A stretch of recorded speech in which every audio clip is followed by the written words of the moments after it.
संस्थान जो हमारा है उससे सहायता का अनुरोध किया गया है, मदद की बात की गई है और हम लोगों ने, हमारे संस्था ने इसको देखा समझा है और हम इनके सहयोग के लिए गांधी मीडिया ग्रुप की तरफ से आज इस प्रेस वार्ता में मौजूद हैं। और हमने जानकारी जब से मिली उसके बाद वाराणसी कमिश्नर को अपनी ओर से पत्र लिख करके और पुलिस महानिदेशक उत्तर प्रदेश को पत्र लिख करके हमने न्याय संगत कार्रवाई की मांग की है। सम्मानीय पत्रकार बंधु, सबको नमस्कार।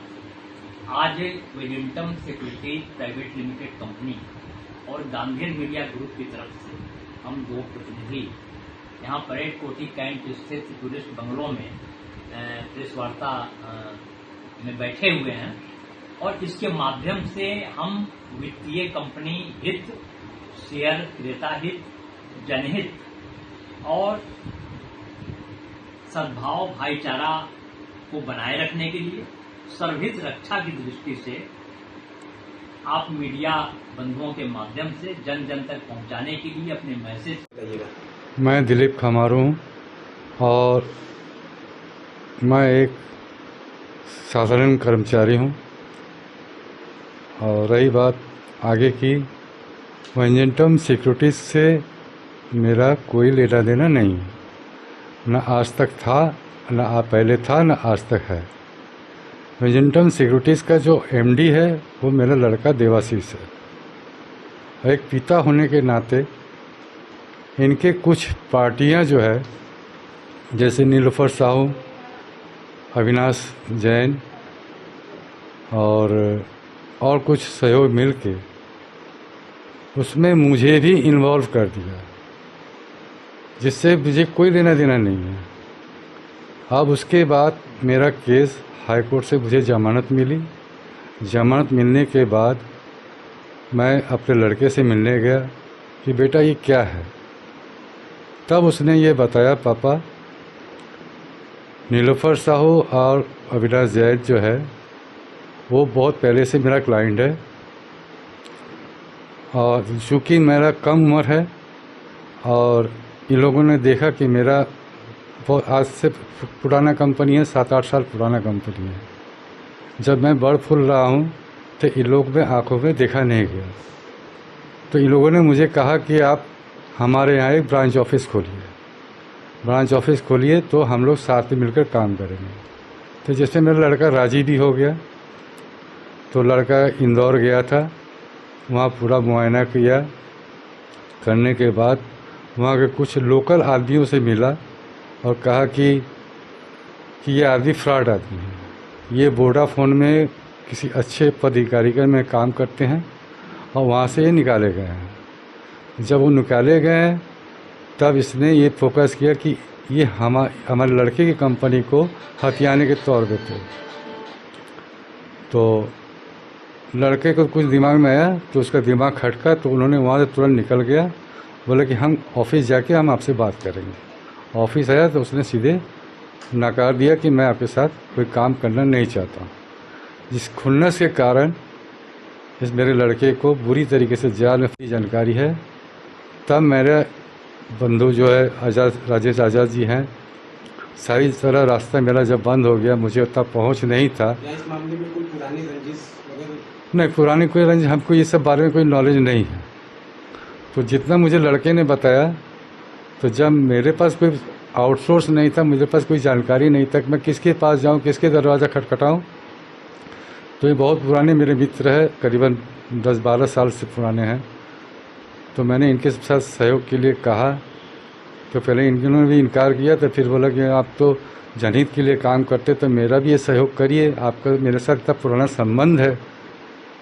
फिर तो कुछ दिमाग में बैठा कुछ बात, तब इसके बाद इन्होंने पूरी कार्रवाई को अपने हाथ में ले लिया। यही मेरी जानकारी है। ये अपना परिचय। मेरा नाम राजेश आज़ाद है और मैं गांधी मीडिया ग्रुप संस्था का अध्यक्ष हूँ। राजेश जी, आप प्रेस वार्ता बुलाया गया है, क्या उद्देश्य, क्या मामला? जी, यह बहुत ही गंभीर मामला है और बहुत ही संवेदनशील मामला है। एक तो बनारस के अंदर, पूर्वांचल के अंदर बेरोजगारी बहुत अधिक है रोजगार नहीं मिल रहा है पढ़े लिखों को।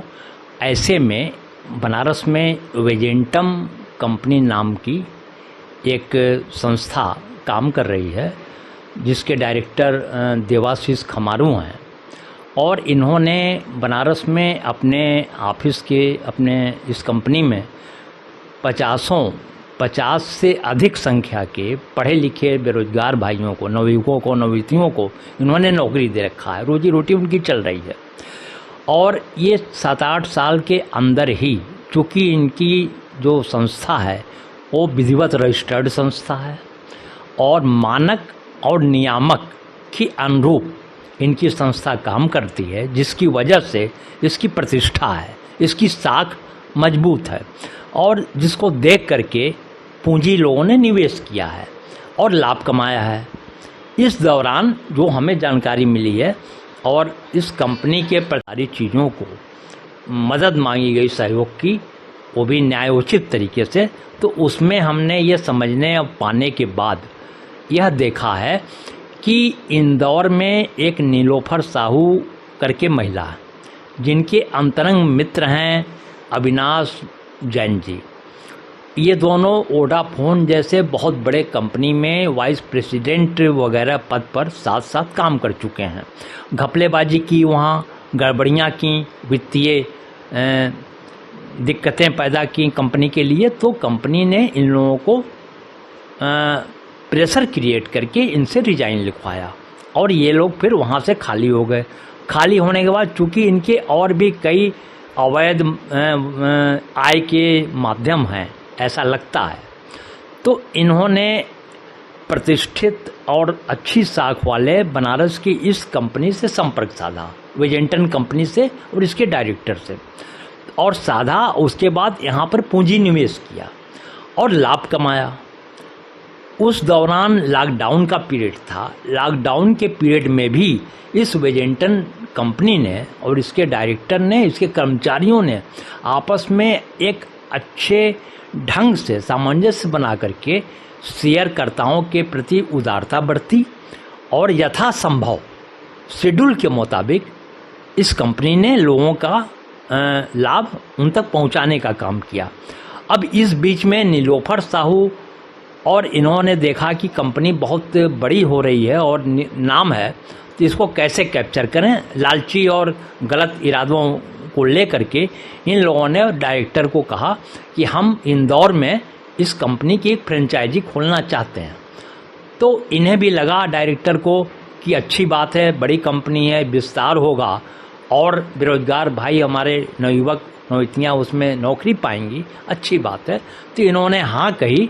और जब ये इंदौर में कार्यालय चयन के लिए गए व्यवस्था को देखने दाखने, तो वहाँ पे कुछ लोगों के माध्यम से जब इन्हें ये सुगबुगाहट हुई, इन्हें ये पता लगा कि अरे आप कहाँ फंस गए हो, ये तो लोग तो बहुत बड़े जालसाज लोग हैं और ये फला फला कंपनी में इतने बड़े पद पे रहे हैं और उनको हटाया गया है।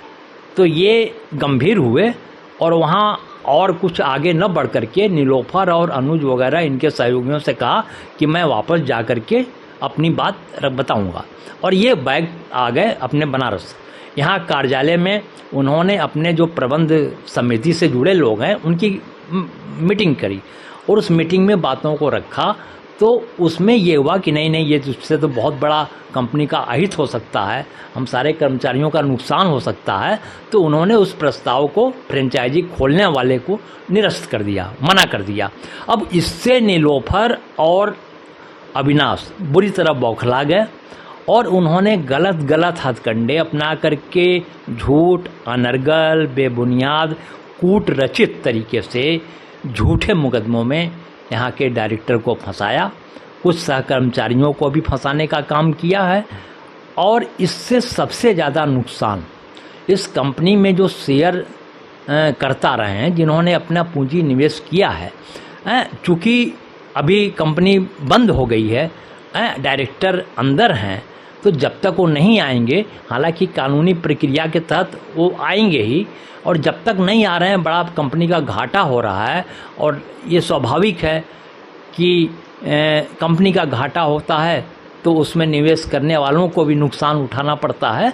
लेकिन साथ में इस कंपनी के डायरेक्टर का यह कहना है, जो उनके कर्मचारियों के माध्यम से और उनके पिताजी के माध्यम से भी यह जानकारी मिली कि डायरेक्टर देवाशीष खमारू का यह साफ साफ कहना है कि जैसे ही वो आएंगे बाहर, वो अपने पूंजी निवेशकर्ताओं को शेड्यूल के मुताबिक उन्हें जो लाभ है उन्हें उपलब्ध कराएंगे।